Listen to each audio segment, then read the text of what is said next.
penampakan gitu kan. Ada penampakan. Wah. Yang kritis. Oke. Yang kritis kita bawa, ya sudah, ambulan penuh dengan darah karena kebangsaan sepeda motor. Saat di depan makam itu secara otomatis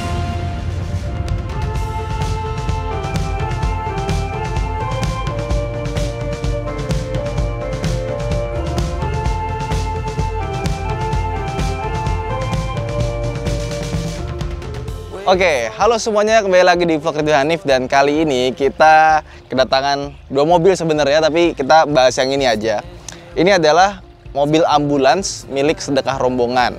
Ya, jadi kalau kalian butuh layanan ambulans gratis, itu bisa langsung telepon.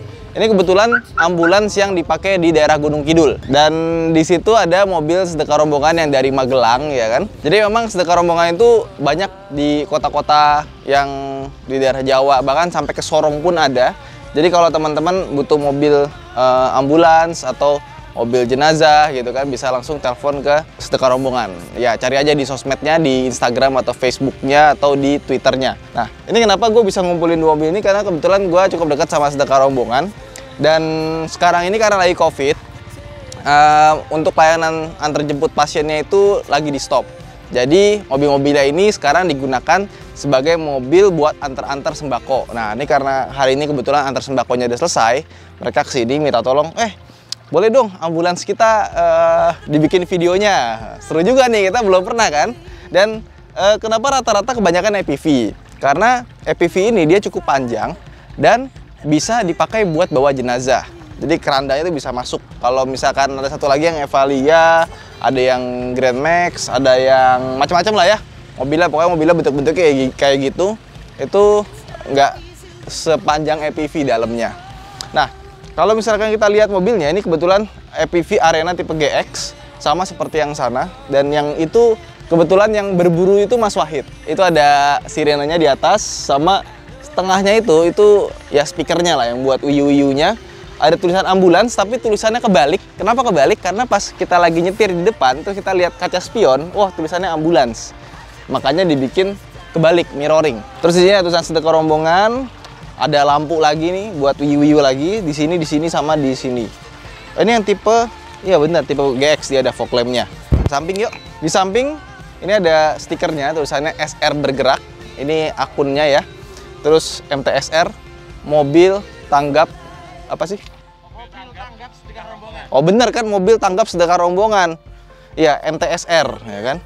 Ini ada kayaknya sepertinya bekas nabrak. Dan driver dari mobil sedekah rombongan ini luar biasa loh. Jadi ada beberapa orang yang berpikir, oke, mungkin kita nggak bisa sedekah uang, tapi kita bisa sedekahkan tenaga kita, waktu kita buat nyetirin mobil ini secara gratis. Bahkan yang nyetirin tuh kayak Mas Fatur itu punya usaha buat akrilik, duitnya banyak banget, tapi dia tetap nyetir ambulans. Nah, ini kita langsung lihat belakangnya ya. Ini kalau yang belakang stikernya nggak mirror, biasa aja. Ini nomor teleponnya, tapi tiap ambulans tuh nomor teleponnya beda-beda karena beda tempat, ini beda juga nomor teleponnya. Ini kuncinya persis sama Jimny, jadi nggak perlu berkecil hati kalau misalkan lagi bawa ambulans terus bilang, wah ini kunci Jimny gitu ya, karena persis. Tapi ini remote-nya udah rusak, jadi kita pakai remote yang ini, nah, buat ngebukanya. Terus di sini ada plat-plat besi, gunanya apa? Karena kalau kita buka seperti ini, nah ini bednya ini dia pakai bed yang otomatis. Artinya ketika dikeluarin dia langsung bisa nih. Ini kan ada jalurnya nih ya. Kita giniin. Oke. Ini langsung turun secara otomatis. Oke. Woi, canggih. Kurang lebih kayak gitu. Dan buat masukinnya juga nggak sulit ya. Kita tinggal dorong seperti ini. Nah, oke, kalau udah nyampe nyangkut gini, kita ini nih. Kita angkat tuas merah ini. Satu. Sama sini. Set, biar dia bisa menekuk. Nah, kenapa harus gitu? Karena kalau misalkan nggak ada locknya kayak gitu ya, nanti ada jalanan kurang begitu bagus, dia ngelipet tuh bahaya. Jadi makanya di sini ada locknya biar dia bisa ngelipet. Bang, nih kita tes dulu ya. Lo tiduran di sini. Wah, kan bener kan? Berat lu cepet ada? Ada lah. Ada, astagfirullahaladzim. Oke. Ini kita angkat dulu ya. Set. Wah. Wah. Berat banget ya Allah. Wah. Coba dicontohin. Satu yang biasa nih. Nah, ini dia CEO kita. Jadi kalau teman-teman ada kebutuhan buat membuat barang-barang dari akrilik, nah ini dia CEO dari Omah Akrilik. Yoi. Udah? Ya udah.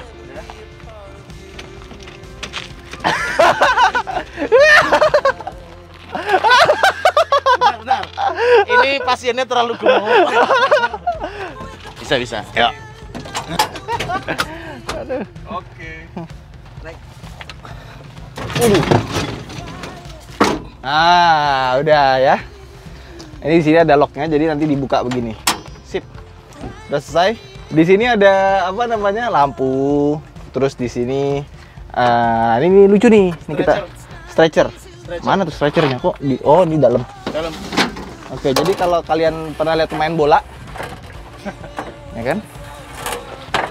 Jadi nanti orangnya di sini, di ini ya, set, di sekop ya, terus naik ya. Oke, yuk kita masukkan lagi. Nah, itu di sini ada pegangan ya, panjang, sama di situ ada apa namanya, oksigen tabung. Terus di sini ada tempat duduk dan ada peralatan di bawah nih untuk emergency first aid-nya di sini. Ada popok dewasa juga ya. Oke. Ya, kurang lebih seperti itu. Sekarang kita masuk ke bagian depannya. Oke, mesinnya masih halus dan EPV ini dia mesinnya dari kolong. Oke. Nah, di sini tuh ada 3 aksesoris. Yang pertama ini tombol-tombol untuk sirine tapi yang langsung ya, yang sekali pencet, habis itu kalau kita lepas dia mati. Yang bawah ini sama juga sirine tapi yang nyala terus. Nah, yang ini untuk komunikasi radio. Jadi di sini ada 2 buah apa nih ngomongnya nih ya? 2 buah halo-halo. Gue ngomongnya apa sih? Ngomongnya ini? Iya, mikrofon ya. Yang sini ICOM buat communication. Jadi kalau kita ngomong sini, tolong mobil depan mundur, tolong mobil depan kasih jalan. Nah, bisa pakai ini. Menepi maksudnya. Oke, ini ada tempat penyimpanan di sini. Nggak bisa. Taruh mana ini berarti? Biasanya ditaruh sini sih. Taruh sini aja ya. Nggak bisa masuk. Oke, taruh depan aja lah ya. Nah, terus di sini untuk communication radio. Jadi kalau misalkan kita pengen ngobrol ini ya, radio UHF gitu ya. Bukan nggak sih? Radio amatir gitu ya. Ya, pengen request lagu gitu bukannya. Bukan ya? Bukan. Komunikasi aja. Komunikasi, misalnya polisi, tolong ini macet bisa tolong dibukain jalan nggak gitu, bisa ya. Kalau ada polisi yang lagi standby, makanya juga taruhnya di sini. Jadi ini ada yang uyung-uyung. Untung ini kita tengah sawah, jadi nggak ada yang denger ya. Ini ini.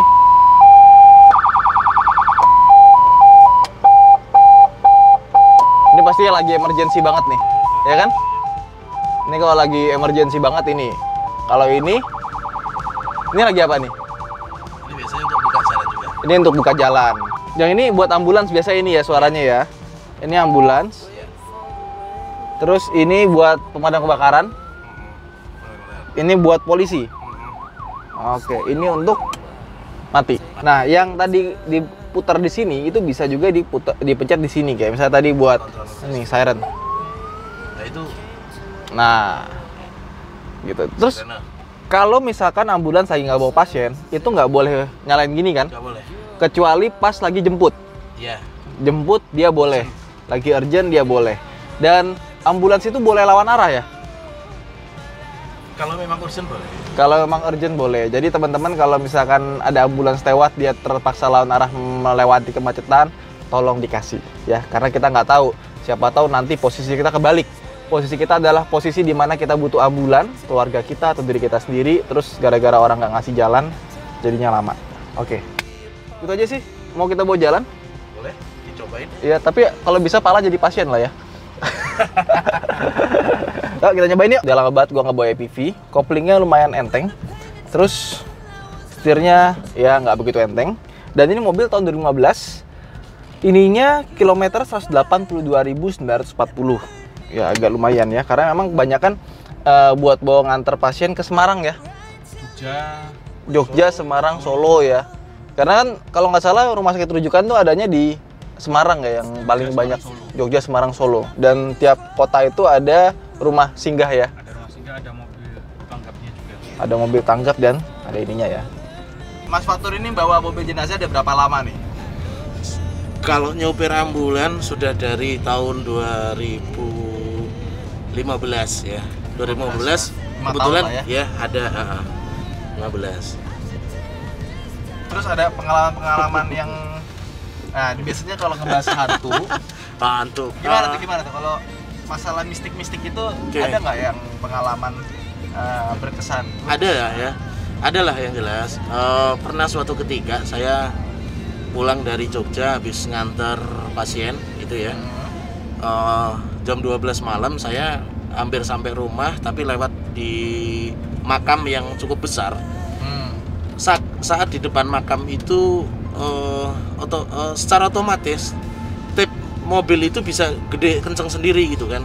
Itu kemudian setengah atau separuh badan saya itu dingin seperti kena es gitu kan.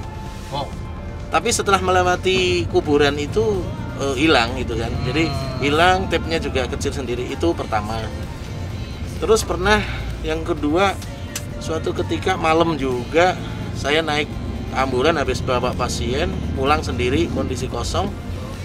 Di belakang drag bar ini ya, tempatnya pasien itu bisa bunyi sendiri, geludak. Nah, sampai sekian waktu jarak tempuh hilang sendiri. Itu lagi sendirian tuh? Lagi sendirian, saya malam bawa sendiri. Tapi sih ya biasa aja sih, nggak ngerasa takut, nggak ngerasa gimana. Karena emang ya udah biasa, nyopir jenazah juga biasa, nyopir pasien biasa. Dan emang sering digangguin? Ya ada beberapa kali ada yang digangguin, termasuk ada juga pasien yang saat itu saya istirahat untuk sholat maghrib di pinggir jalan, pasien ditinggal di dalam ambulan, itu diganggu di dalam ambulan, diganggu ya makhluk halus gitu. Makanya terus pasien itu baru ngomong sampai rumah dia nggak mau kalau maghrib berhenti terus ditinggal. Makanya dia pinginnya ikut turun juga karena 2 kali dia itu sempat diganggu di dalam ambulan. Tapi ada sempat di luar tempat di dalam perjalanan, tapi sempat parkir di depan rumah saya teman saya. Itu pernah ada penampakan gitu kan. Ada penampakan di pojok ya, tepatnya di hampir seperti saya. Itu ada wanita rambutnya seperti film-film itulah ya. Rambutnya panjang, berurai gitu kan, putih. Dan saat itu ada orang yang lihat dan orangnya saat itu juga gak bisa jalan karena takut mungkin gitu kan. Terus selang beberapa waktu dia bisa jalan, terus lapor ke pos kamling. Dan saat dilihat sama yang di pos kamling itu, dibalik lagi ke ambulan dan itu masih gitu kan. Jadi 2 kali dilihat sama orang masih, dan itu emang bagian dari ambulan seperti itu.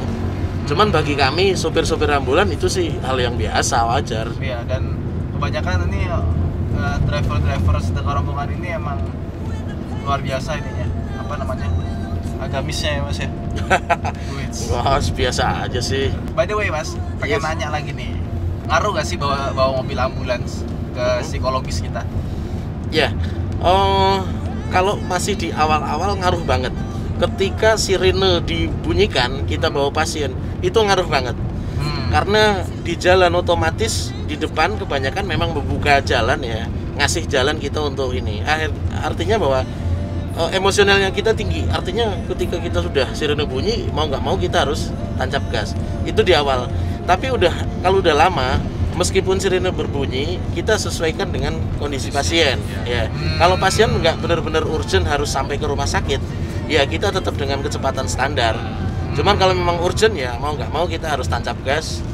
Pernah suatu ketika saya di depan ambulan itu ada kecelakaan, yang satu meninggal, yang satu kritis. Akhirnya saya sama teman saya bawa tuh, angkat ke ambulan, saya yang meninggal apa yang kritis? Yang kritis. Okay. Yang kritis kita bawa, ya sudah, ambulan penuh dengan darah karena kecelakaan sepeda motor. Dan di situ kalau ngomongin psikologi ya di situ. Saat kondisi kritis, kita sebagai sopir driver ambulan itu ya benar-benar ditantang karena kita juga harus membuka jalan yang di depan sementara nyawa yang di belakang harus diselamatkan gitu kan. Terus kalau misalnya ada yang orang pengen daftar dong jadi driver sedekah rombongan gitu kan, itu gimana tuh mas caranya mas? Ya, kalau untuk teman-teman yang mau daftar jadi driver ambulan ya, kalau secara umum kan relawan kita namakan kurir ya. Nah kebetulan kita ada di beberapa kota di seluruh Indonesia hampir ada ya.